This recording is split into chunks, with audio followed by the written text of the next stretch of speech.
إن الحمد لله نحمده ونستعينه ونستغفره ونعوذ بالله من شرور أنفسنا ومن سيئات أعمالنا من يهده الله فلا مضل له ومن يضلل فلا هادي له وأشهد أن لا إله إلا الله وحده لا شريك له وأشهد أن محمدا عبده ورسوله يا أيها الذين آمنوا اتقوا الله حق تقاته ولا تموتن إلا وأنتم مسلمون يا أيها الناس اتقوا ربكم الذي خلقكم من نفس واحدة وخلق منها زوجها وبث منهما رجالا كثيرا ونساء واتقوا الله الذي تساءلون به والأرحام إن الله كان عليكم رقيبا يا أيها الذين آمنوا اتقوا الله وقولوا قولا سديدا يصلح لكم أعمالكم ويغفر لكم ذنوبكم ومن يطع الله ورسوله فقد فاز فوزا عظيما أما بعد فإن أصدق الحديث كتاب الله وأحسن الهدي هدي محمد صلى الله عليه وسلم وشر الأمور محدثاتها وكل محدثة بدعة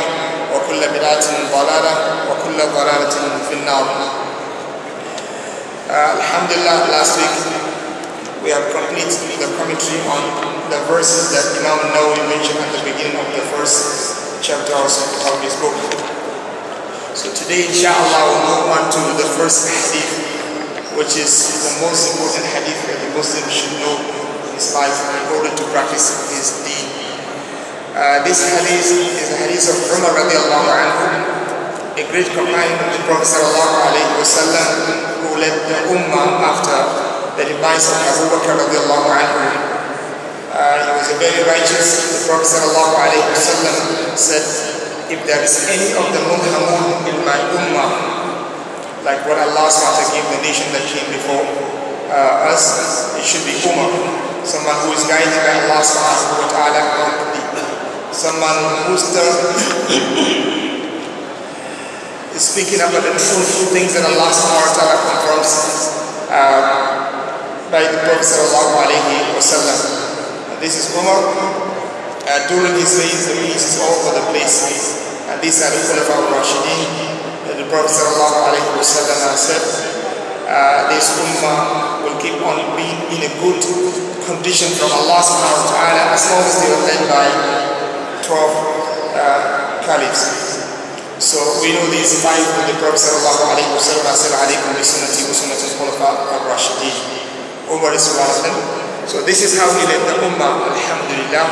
And then till his demise, as you know, he was killed by Abu Lu'lu'a al-Majusi, one of the mushrikeen, someone who did not believe in Allah subhanahu wa ta'ala, a slave who was hiding a hatred against this companion of the Prophet sallallahu alayhi wa sallam. So Umar died. Before he died, he selected for the ummah 6 people so that the ummah will choose one of them to be the leader. And this is how Uthman came into the system.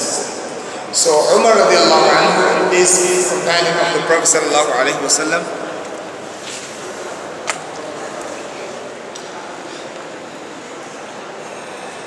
He narrated this hadith of intention. And the scholars, they said, one of the most amazing things is Umar is the only companion of the Prophet sallallahu alayhi wa sallam who narrated this hadith from the Prophet sallallahu alayhi wa sallam. The hadith that says, إِنَّمَا الْأَعْمَالُ بِالنِّيَّاتِ. And from him, only one person narrated the hadith. And from that person, only one person narrated the hadith. From there, it's spread among the scholars and the students of knowledge. So and then it became automatic. At the beginning it was gharib, and then Allah subhanahu wa ta'ala caused it to be narrated by a large group of people. So Umar radiallahu anhu in this hadith, he was given khutbah one day, and so he stood among the Muslims. He told them that سمعت رسول الله صلى الله عليه وسلم يقول إنما الأعمال بالنيات وإنما لكل امرئ ما نوى فمن كانت هجرته إلى الله ورسوله فهجرته إلى الله ورسوله ومن كانت هجرته لدنيا يصيبها أو امرأة ينكحها فهجرته إلى ما هاجر إليه. Umar said, I heard the Prophet ﷺ once saying that إِنَّمَا الْأَعْمَالُ بِالنِّيَّاتِ. Definitely actions, all of the actions are judged based on the intention. Allah SWT is judging someone based on what he has intended. So this is the first part of the hadith. This first part of the hadith, according to most of the scholars, is different from the second part. The second part says, وَإِنَّمَا لِكُلِّ امْرِئٍ مَا نَوَى, and definitely whatsoever you have intended, this is what Allah subhanahu wa ta'ala is going to reward you for. I mean, the basis of reward in Islam is based on what you have intended. The acceptance of the deed and the recognition of the deed in the eyes of Allah subhanahu wa ta'ala is based on the intention. So that's why the scholars, when they describe intention, literally they say intention is al-qasd. Al-qasd means something that you do with your heart. Because heart also acts. That's why we said last time, if you can remember, this is the only act of worship that can take someone out of Islam. Whenever heart is involved, then someone can easily go out of Islam if he is rejecting any of the commandments of Allah subhanahu wa ta'ala. So the heart also acts. And the action of the heart is the most important thing that Allah subhanahu wa ta'ala is looking at. This is what we studied at the beginning of this lesson, alhamdulillah. So the Prophet ﷺ in this hadith, he said, you have to know that the acceptance of your action is based on your intention. So technically the Prophet ﷺ, from the beginning, the first thing you should bear in your mind is Allah subhanahu wa ta'ala needs from you the purity of the heart, which is the sincerity. Sincerity is needed. That's why some scholars, they said here Allah subhanahu wa ta'ala is talking about sincerity of the intention.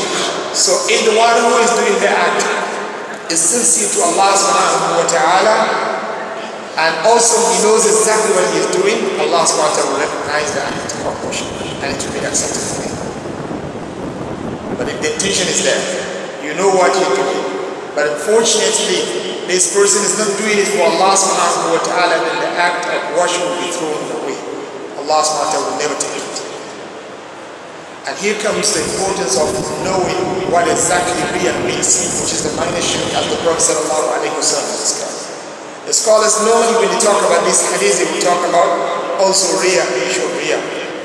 Because since we say innamal a'mal bin niyat, and Niyah here involves also sincerity, which is the ikhlas. So that means we have to talk about Riyah, which is the minor shirk that the Prophet sallallahu alayhi wa sallam warned his ummah from. So this minor shirk, the scholars, they describe it as showing off. Doing something which is supposed to be for Allah subhanahu wa ta'ala, but unfortunately, you're doing it so that you can gain praise from others. Or so that someone can say that, yes, you are the best person in terms of this act. You're not doing it in order to teach them, no, in order to gain the respect from the eyes of the people. This is what Riyah is all about. So the scholars, they said sometimes the Riyah can be at the beginning of the act of worship, and sometimes can be in the middle or somewhere inside the act, and sometimes can be something that comes and goes away. So if the root of the act of worship contains Riyah, Allah subhanahu wa ta'ala will throw away the act of worship, will never take it at all. And the owner of this act is in a very dangerous situation.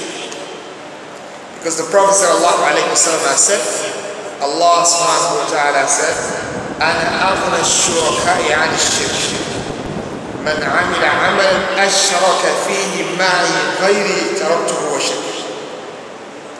This person, when he comes to the masjid, he is coming to the masjid so that the Muslim will say he is the best in terms of prayer.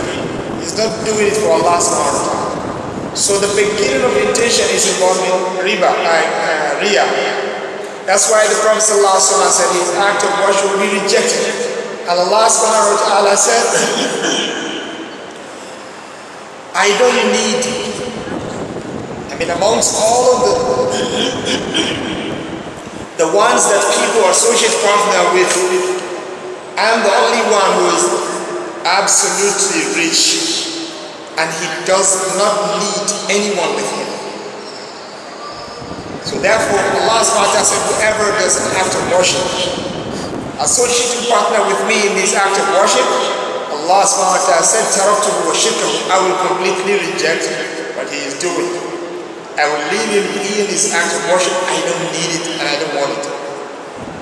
So that's why the Prophet ﷺ said, the one who is doing Riya, Allah subhanahu wa ta'ala will bring him in the last day and ask him to go and take his reward from the people that he used to show his act of worship to. But unfortunately, the nature of the Day of Judgment will never support this request. Because here you can beg someone who can give you something. But in the hereafter, even the closest people to you, the Prophet ﷺ said, they will be running away from you. Imagine your parent, they don't want to see you. Your wife does not want to see you in that way. Your children, they don't want to see you in that way. Any connection you have with others, Allah SWT said, وَتَقَطَّعَتْ بِهِمُ الْأَسْبَابُ. Any connection you have with someone, Allah SWT is going to break it off. So you will be alone. That's why Allah SWT said, everyone is going to be busy with his own affairs.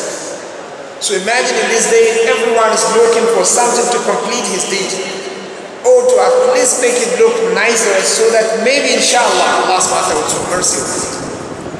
Imagine in this moment, Allah SWT is going to ask you and request from you and tell you that you can never make it to paradise without completing your book of deeds, the good ones. In this time, Allah SWT will list down all of the acts of worship that He used to show others and ask you to go to them and get your reward from them. That's impossible. So that's why the Prophet ﷺ is saying this to us, to warn us from being involved in Riya, which we don't need at all. Because the slave of Allah SWT doesn't need to show someone your act of worship. I mean, if this person is going to benefit you in dunya wise, which is impossible, because when I show my prayer or any act of worship to others, what am I going to gain? In terms of dunya, nothing. And then hereafter, you hear what the Prophet ﷺ said. So that's why when you come to the masjid, when you decide to do any act of worship, try make your heart free from anything except Allah subhanahu wa ta'ala. This is the reason why the early generation succeeded. Without doubt, this is the key to success for this generation. The reason why they succeeded was because the level of their sincerity and dedication to Allah subhanahu wa ta'ala is very high.